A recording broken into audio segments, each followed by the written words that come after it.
Assalamu alaikum. This is your lecture number 2 from chapter Kingdom Animalia, and today we will discuss phylum Porifera.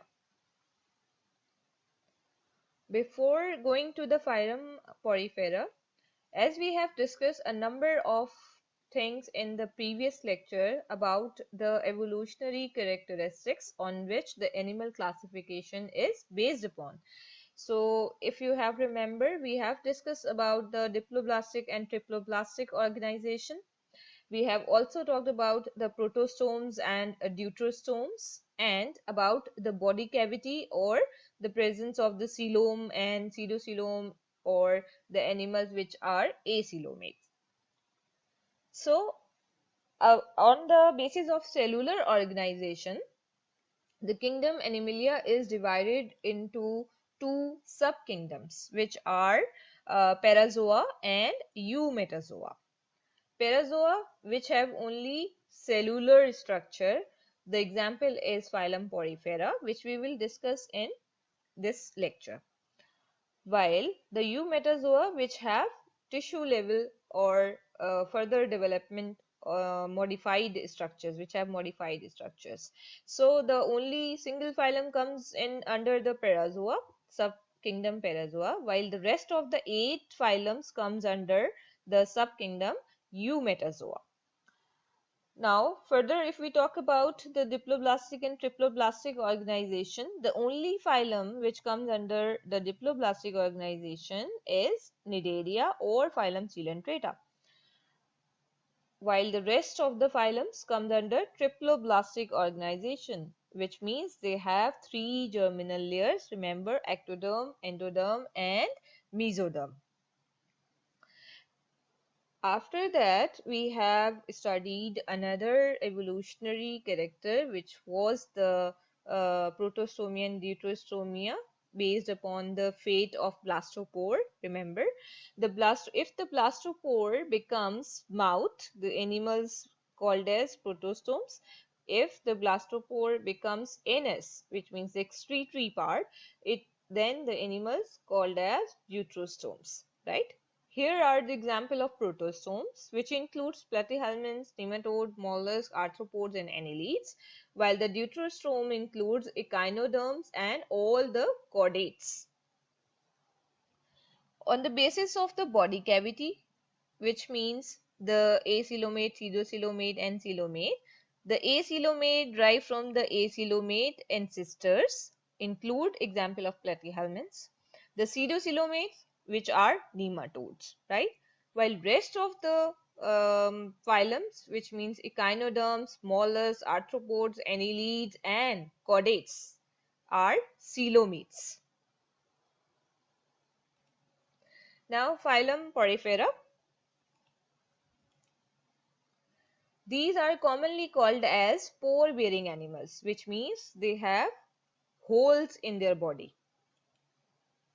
There are about 5,000 known species which belongs to this phylum.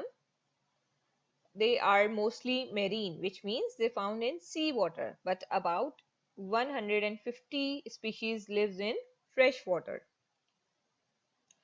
The adults of Porifera are sessile, which means they cannot move, while the larvae of the Poriferan are free swimming, sorry.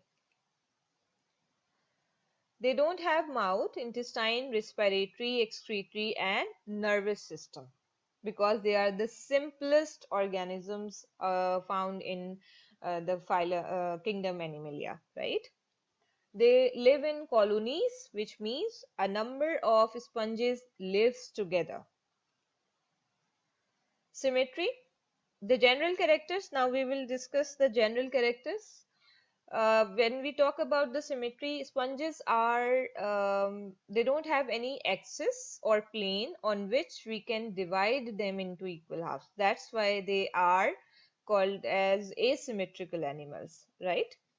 Body shape, they may be flat or they may have cup shaped structure or vase shaped, bell or fan like in structure.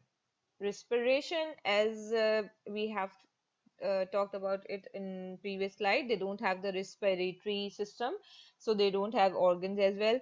That's why they do the respiration by simple diffusion, which means the oxygen and carbon dioxide are diffused through the cells into the water, and from the water they get oxygen, right? Nutrition, they are filter feeder, which means they filter the food particles from the water indirectly into their cells. Excretion, excretion takes place through pore, which is called as osculum. We will discuss it in detail in the further slides. Body organization, their body only have cells.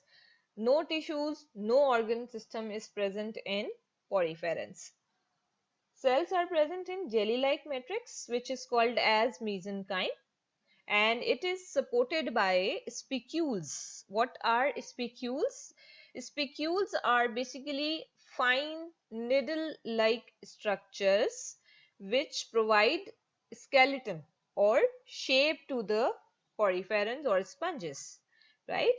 Ostia, ostia are many small openings or pores which are incurrent in nature. Incurrent means these pores are responsible for coming in of water directly into their bodies, right?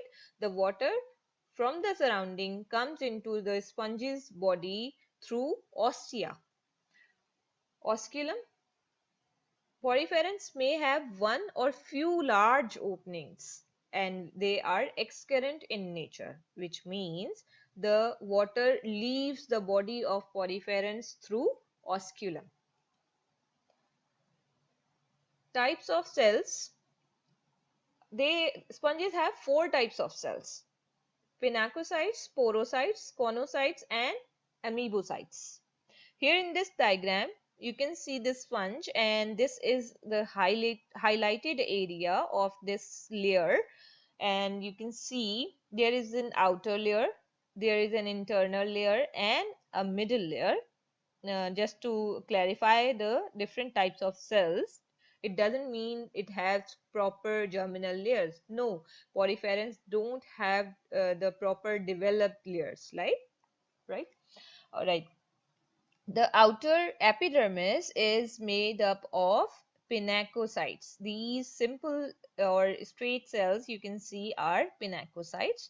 Then the internal layer, which is made up of conocytes. This is the structure of the conocyte highlighted right here. You can see a flagellum, a collar, and this rounded structure of conocytes. Then we have discussed that there are small openings or pores which are called as ostia. Here you can see one, and this is the cell which is porocyte, which is present right here in the ostia. This cell is porocyte. Then the middle layer or mesenchyme, which have the amoebocyte, this irregular shaped cell, which just like an amoeba. Amoeba also don't have the proper shape. That's why they are called as amoebocytes. And here you can see the spicules, the needle shaped spicules, which gives the skeleton to the sponges. Now the skeleton, as we have discussed earlier, skeleton is made up of spicules. And what are spicules? Spicules are needle-shaped structure which may be calcareous or siliceous, which means these spicules can be made up of calcium or made up of silica, right? Some sponges have spongin fiber instead of spicules. Spongin fibers are basically protein made up of proteins. Many sponges are colorful due to the symbiotic algae or the pigment present in amoebocytes. Reproduction. Most of the sponges are hermaphrodite. What does it mean? Hermaphrodite means the single organism have both cells, which means male and female cells, while the few sponges have separate sexes. So they have both type of reproduction, that is sexual reproduction and asexual reproduction. In sexual reproduction, it takes place by fusion of male and female gametes. These cells, male and female gametes or cells, are produced by amoebocytes present in the mesenchyme. Asexual reproduction, it takes place by fragmentation or gemule formation. In fragmentation, small fragment regenerated from the single organism of sponge, and after this regeneration, this small fragment becomes a new adult species, right? In gemule formation, this is very important in conditions like drought or winter. Drought is the condition when there is problem in having food, and winter it means weather condition in which are not suitable or favorable for the reproduction. So these in this type of reproduction, gemmules are formed which are resistant to drought and winter condition, and when these conditions become favorable, these gemmules becomes develops and becomes an adult sponge. Development after fertilization, zygote develops into free swimming larva, which is called as amphiblastula. Remember that the larva of a sponge or porifera is called as amphiblastula. This larva settles to bottom and grows into sessile adult. Sessile means which cannot move from one place to another. Now, the body cavity or the canal system. This is really important topic. The inner body cavity of the sponges is called as spongocele. It can be a single cavity or divided and redivided into thousands of small chambers, which helps to increase surface area, and these chambers forms the canal system in poriferans. This canal system is very important because it helps sponges to filter their food, to get oxygen and excrete carbon dioxide into water.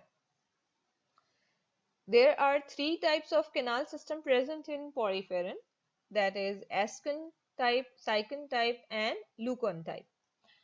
In ascon type, spongocele is a single cavity. It is not divided, right? The example is Grantia. In cycon type, spongocele is divided into secondary chambers. And the example of cycon type is Euplactilla. Leucon type, spongocele is divided and redivided into secondary and tertiary chambers. It means it is further redividing. And the example of leucon type is Euspongia. Now the classification of Porifera. Porifera is divided into three classes on the basis of skeleton. Class Calcarea, class Hexactinellida, class Demospongi. In class Calcarea, skeleton is of needle-shaped lime crystals, right? The example is ascon and cycon. In class Hexactinellida, skeleton is of spicules which are siliceous, which means they are made up of glass material, and most important thing is that they have 6 rays. Remember that hexa means 6. So remember the class Hexactinellida will include skeleton which have spicules with 6 rays. Example is Euplactilla.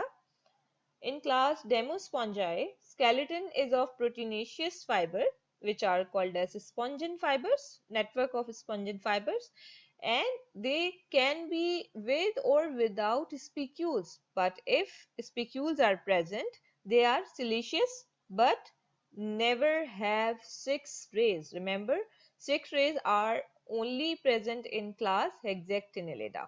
They may have spicules just like class Hexactinellida, but they don't have 6 rays spicules, right?